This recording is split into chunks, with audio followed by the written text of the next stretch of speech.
শিশুরা ফুলের মতো। প্রত্যেক বাবা মার কাছে তাদের সন্তান সবচেয়ে সুন্দর এবং ভালো, কিন্তু কিছু ক্ষেত্রে শিশুর গায়ের রং চাপা হলে মায়েরা দুশ্চিন্তা করেন।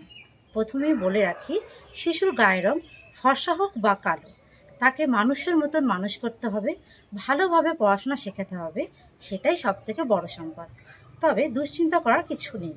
আজকে আমি আপনাদের এমন কিছু টিপস বলবো যেগুলি ফলো করলে শিশুর গায়ের রং উজ্জ্বল এবং ফর্সা হবে। Hello friends, stay healthy and happy চ্যানেলে আপনাদের স্বাগত জানাই। আশা করি সবাই ভালোই আছেন। আমি রিঙ্কু। চলুন তবে দেরি না করে ভিডিওটি শুরু করা যাক। চ্যানেলটিকে এখনও সাবস্ক্রাইব না করে থাকলে এখনই চ্যানেলটিকে সাবস্ক্রাইব করে সঙ্গে থাকুন। শিশুকে রোজ নিয়ম করে গরম তেল মালিশ করতে হবে।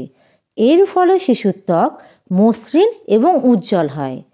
শিশুদের ত্বক বড়দের ত্বকের তুলনায় অনেক বেশি সংবেদনশীল, তাই ত্বকের যত্ন নেওয়ার জন্য বাড়িতেই হলুদ, দুধ, চন্দন, বেসন এবং গোলাপ জল ইত্যাদির মিশ্রণ ব্যবহার করতে পারেন।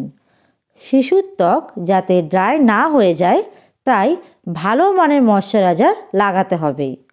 হার্বাল বেবি সোপ ব্যবহার করতে পারেন। অতিরিক্ত কেমিক্যাল দেওয়া সোপ শিশুর স্কিনের ক্ষতি করতে পারে। দুধের স্বর এবং বাদাম তেল ব্যবহার করতে পারেন।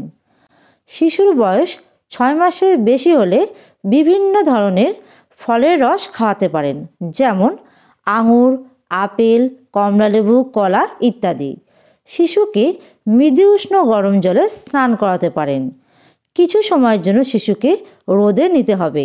রোদে ভিটামিন ডি থাকে, যা সুস্থ ত্বকের জন্য খুব জরুরি। স্নানের পর শিশুর গা মোছানোর জন্য নরম তোয়ালে বা গামছা ব্যবহার করুন।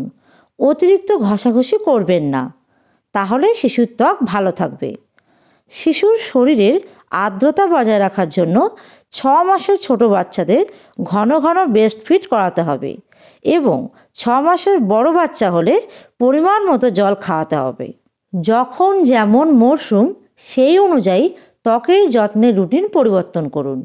মনে রাখবেন, বড়দের জন্য তৈরি কোনো ক্রিম বা প্রসাধনী শিশুদের জন্য উপযুক্ত নয়। যে কোনো টোটকা বা বডি প্যাক ব্যবহারের আগে শিশুর কনুই বা কানের পেছনে একটুখানি লাগিয়ে প্যাচ টেস্ট করে নিন। যদি অ্যালার্জি হয় তাহলে ওই প্যাক ব্যবহার করবেন না। একদম সদ্যজাত শিশুর ওপর কোনো প্যাক ব্যবহার করবেন না। শিশুর ত্বক মোছার জন্য বাজারে কেমিক্যাল দেওয়া বেবি ওয়াইপ ব্যবহার না করাই ভালো। এগুলি শিশুর ত্বকের জন্য ক্ষতিকারক হতে পারে। শিশুর স্পর্শকাতর অঙ্গগুলোতে পেট্রোলিয়াম জেলি ব্যবহার করতে পারেন। যদি স্নানের পর পাউডার লাগানোর প্রয়োজন হয় তাহলে নিরাপদ বেবি ট্যালকাম পাউডার ব্যবহার করা উচিত, যা কোমল ত্বকের জন্য সমস্যা সৃষ্টি করে না। সুগন্ধি রাসায়নিক পাউডার ব্যবহার করা থেকে বিরত থাকুন। ডাইপার র্যাশ যাতে না হয় তার জন্য ভালো মানের ডাইপার পরাতে হবে এবং নির্দিষ্ট সময় অন্তর পরিবর্তন করতে হবে। ত্বকে আঘাত পেতে পারে এরকম খেলনা বা ব্যবহার্য জিনিসপত্র সবসময় শিশুদের নাগালের বাইরে রাখতে হবে। শিশুকে আবহাওয়া অনুযায়ী পোশাক পরাতে হবে। ঢিলেঢালা সুতির পোশাক শিশুর ত্বকের জন্য ভালো। মশা, মাছি, পোকামাকড়, পিঁপড়ে ইত্যাদি যেন শিশুকে কামড়াতে না পারে সেদিকে সর্বদা লক্ষ্য রাখতে হবে, কারণ এ থেকে হঠাৎ মারাত্মক অ্যালার্জিক রিয়াকশন হতে পারে এবং ত্বকের ক্ষতি হতে পারে। আশা করি ভিডিওটি আপনাদের ভালো লেগেছে। ভিডিওটি ভালো লাগলে অবশ্যই একটি লাইক, শেয়ার এবং কমেন্ট করবেন।